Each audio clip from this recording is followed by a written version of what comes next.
नमस्कार, मी पंजाब डक. आज आहे 6 डिसेंबर 2025 आणि मी माझ्या शेतात आहे. ह्या चण्याच्या प्लॉटमध्ये या ठिकाणून महाराष्ट्रातल्या शेतकऱ्याला अंदाज देणार आहे. आज आहे 6 डिसेंबर 2025. शेतकऱ्याचे खूप मेसेज येलेत, आभाळ खूप येले, पाऊस येतो की काय. तर सर्वप्रथम माझी शेतकऱ्याला विनंती, राज्यात फक्त आजच्या दिवस आणि उद्या दुपारपर्यंत फक्त ढगाळ वातावरण राहणार आहे. पाऊस काय येणार नाही. असं वाटेल की आता पाऊस येतो की काय, पण पाऊस काय येणार नाही. त्याच्यामुळे काही चिंता करायची गरज नाही. राज्यातल्या सर्व शेतकऱ्याला सांगू इच्छितो, पूर्व विदर्भातल्या, पश्चिमी विदर्भातल्या, दक्षिण महाराष्ट्र, उत्तर महाराष्ट्र, कोकणपट्टी, खानदेश, मराठवाडा संपूर्ण शेतकऱ्याला सांगू इच्छितो, आज 6 डिसेंबर म्हणजे आजच्या दिवसच राज्यात चांगलं ढगाळ वातावरण राहणार आहे. दिवसा देखील धुकं राहणार आहे, म्हणून हा अंदाज लक्षात यायचा. पण पाऊस काय मात्र येणारच नाही, म्हणून हा अंदाज लक्षात यायचा.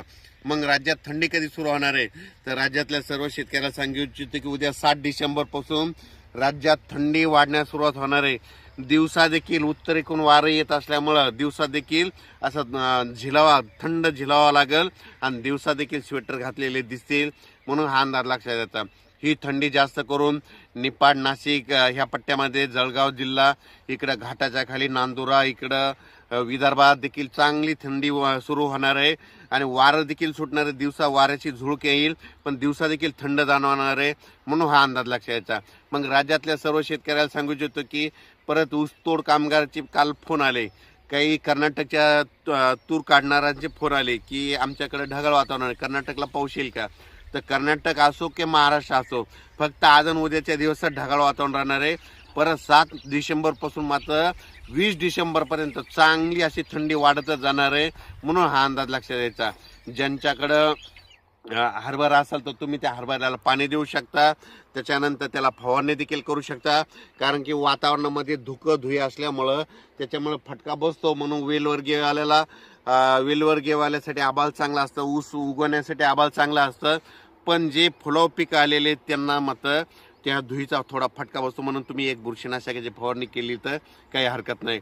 पण राज्यात मात्र सध्या सांगायचं झालं तर पूर्व विदर्भ, पश्चिम विदर्भ, दक्षिण महाराष्ट्र, उत्तर महाराष्ट्र, कोकणपट्टी, खानदेश सगळीकडं आता जवळपास आज आणि उद्याच्या दिवसच ढगाळ वातावरण राहणार आहे. असं वाटेल पाऊसच येतो की काय, पण पाऊस काही येणार नाही. म्हणजे उद्या 7 डिसेंबर 2025 पासून ते 20 डिसेंबरपर्यंत चांगली थंडीची लाट येणार आहे, म्हणून हा अंदाज लक्षात यायचा. परत राज्यात पाऊस काही येणार नाही, ह्या डिसेंबरमध्ये देखील पाऊस येणार नाही, म्हणून हा अंदाज सर्व शेतकऱ्यांनी लक्षात घ्यायचा.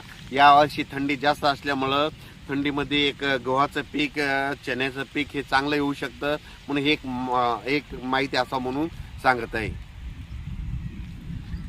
कोल्हापूर, सोलापूर, सांगली, सातारा, पुणे, अहिल्यानगर, इकडं नाशिक, निफाड ह्या पट्ट्यातल्या शेतकऱ्याचे फोन येत होते. द्राक्ष शेतकरी, डाळिंब शेतकरी, तर हे ढगाळ वातावरण किती दिवस आहे, ऊन पडणार आहे की नाही. तर त्यांच्यासाठी आनंदाची बातमी, उद्यापासून चांगलं सूर्यदर्शन होणार आहे. मग उद्यापासून सूर्यदर्शन झालं त्यानंतर चांगली थंडी देखील येणार आहे, म्हणून हे लक्षात यायचं. नसता काय होईल की एवढं असं हे ढगाळ वातावरण असल्यामुळं सूर्यदर्शन नाही, तर त्याच्यामुळे चांगलं असं दिवसभर चांगलं सूर्यदर्शन होणार आहे, म्हणून त्यांच्यासाठी देखील आनंदाची बातमी. राज्यात मात्र पश्चिम महाराष्ट्रातल्या, उत्तर महाराष्ट्रातल्या शेतकऱ्याला सांगू इच्छितो की